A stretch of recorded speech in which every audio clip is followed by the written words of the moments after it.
যদি ওনার পর্দার মাইক্রোওয়েভ লাগে আমি আমার তরফ থেকে ওনাকে একটা মাইক্রোওয়েভ দিতে চাই এবং আমি প্রধানমন্ত্রীকে রিকোয়েস্ট করতে চাই যদি ওয়াশিং মেশিন তো উনি দেয়।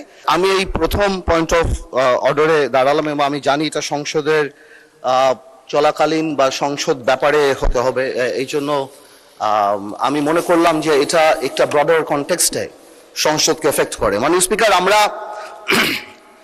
অনেক কষ্টের পরে এই পার্লামেন্ট আমরা পেয়েছি এবং আমি আমার প্রথম স্পিচেও বলেছিলাম যে the best part of the parliament এই যে এখানে স্বৈরাচারের কোনো দোসর বা ফ্যাসিস্টের কেউ নেই।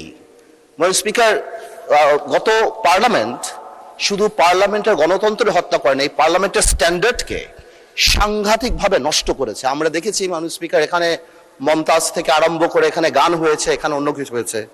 আমার কাছে মনে হচ্ছে যে ডাইরেক্টলি ওদিকে না গেলেও কিছু কিছু জায়গায় কিন্তু আমরা ওদিকে চলে যাচ্ছি। আমরা কিন্তু মেম্বার পার্লামেন্ট ছাড়াও we are the ambassadors of the parliament. আমরা যখন বাইরে কোথাও যাই আমরা এই পার্লামেন্টকে রিপ্রেজেন্ট করি। নন ইনভার্টার এসির দামে ঘরে আনুন বিদ্যুৎ সাশ্রয়ী ইনভার্টার এসি। এখন 1.5 ton my one inverter AC মাত্র 48,900 টাকা পাওয়া যাচ্ছে মিনিস্টার শোরুমে। মাননীয় স্পিকার, কালকে এটা পরশুদিন পার্লামেন্ট থেকে যাওয়ার পরে আমি অনেক টেলিফোন পাই এবং সেখানে আমি ডিফেন্ড করার চেষ্টা করি এবং ডেইলি স্টার নিউজ করে Jamaat MP demands washing machine, microwaves and curtains. এটা আমাকে অনেক লজ্জা দেয় এবং আমি মনে করি এই পার্লামেন্টকে অনেক লজ্জা দেয় যে একটা মেম্বার অফ পার্লামেন্ট এখানে দাঁড়িয়ে যেখানে জনগণের কথা বলবে, যেখানে বিভিন্ন জনগণের দাবির কথা বলবে, সেখানে একজন মেম্বার অফ পার্লামেন্ট দাঁড়িয়ে উনি ওয়াশিং মেশিন পেল না, মাইক্রোওয়েভ পেল না, কার্টেন পেল, সেই ব্যাপারে দাঁড়িয়ে কথা বলবে। যেখানে আবার বলা হয় যে আমরা গাড়ি নিব না, আমরা প্লট নিব না এই ব্যাপারে, তাহলে আমার কাছে মনে হয় মাননীয় স্পিকার যে আসলেই যদি গাড়ি আর প্লট যখন ওনারা বাদ দিল তখন ওনাদের বুকের উপরে কত বড় পাথর চাপা দিয়ে বাদ দিতে হলো যে মাইক্রোওয়েভ আর ওয়াশিং মেশিনের জন্য এই পার্লামেন্টে দাঁড়িয়ে কথা বলতে হচ্ছে।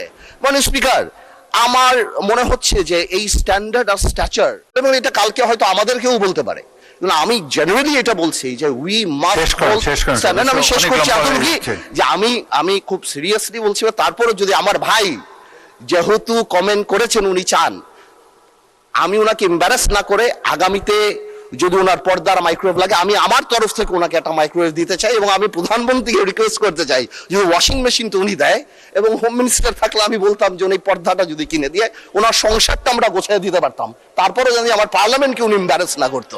আপনাকে ধন্যবাদ স্পিকার।